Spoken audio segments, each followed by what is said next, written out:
I'm Tracy Baxter with today's Record Newswatch. The search is on for the cause of a fire that damaged several businesses at a strip mall in Walden early this morning. The blaze broke out at around 1 a.m. in the mall at 2294 Route 208. According to Walden Fire Chief Jody Doherty, the fire began outside the back of the kids' closet store, then spread up the roof, and into an empty second-floor apartment.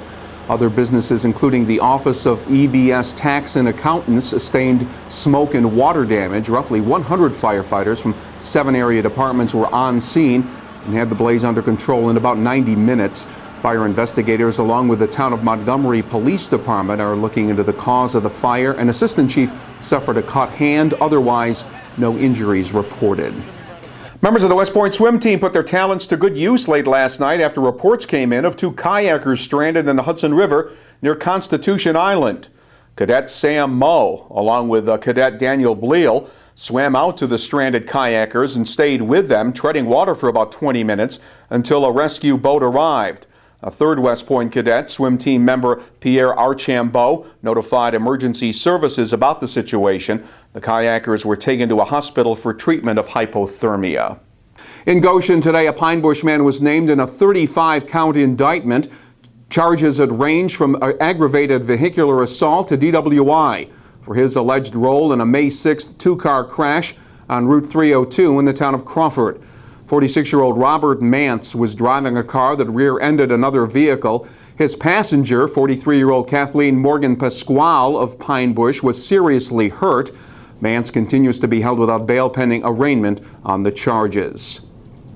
Governor Andrew Cuomo was at SUNY New Paltz this afternoon, where he was pushing his proposal to create tax-free zones for businesses that set up shop on or near public colleges in the state. Governor's been visiting SUNY campuses to promote the idea of providing tax-free opportunities to new businesses that move onto or near SUNY campuses.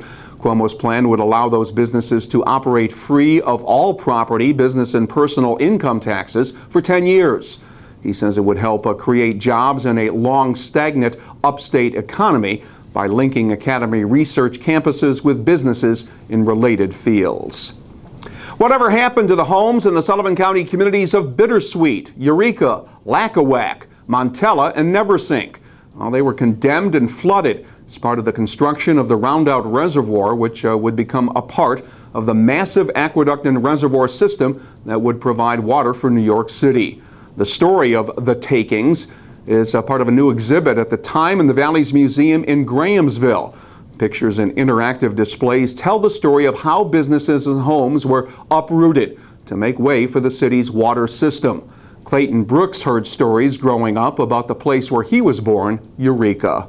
Town that is gone, just memories, and my family homesteaded this area and had different places throughout the roundout, under the roundout. It hit home hard. It was condemnation, land acquisition through condemnation. There was no recourse.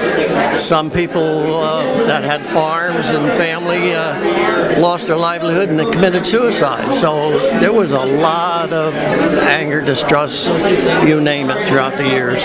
Environmental activist Robert Kennedy Jr. was among those attending Wednesday's exhibit opening. He was actively involved in the region's watershed land use fight. It's an extraordinary story, the way that towns were moved, that graveyards were moved, that governments came in and made people do things that they didn't want to do.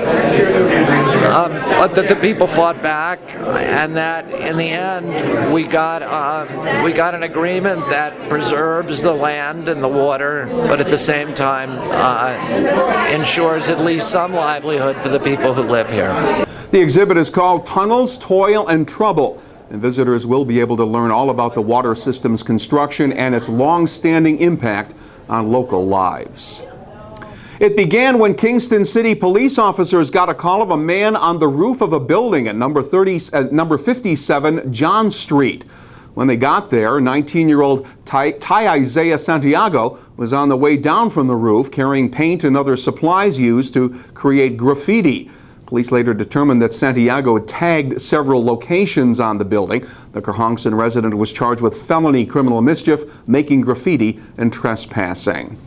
And sections of the city of Newburgh were turned into movie sets this week as film crews from the Investigation Discovery cable channel recreated scenes depicting a series of murders that occurred in Michigan back in the 1960s. The show is called The Bad Old Days and feature grisly murders and investigations. The filming in Newburgh included the use of an empty Liberty Street storefront, the dumping of a fake body on Lake Street, and the use of Grace United Methodist Church. Newburgh's been working to attract filmmakers, and more movie scenes are scheduled to begin shooting in the city this summer. More clouds and the threat of more rain are in our immediate forecast. Afternoon showers are likely on Friday with temperatures in the upper 60s. Saturday will be partly cloudy with the highs again in the upper 60s to around 70 degrees.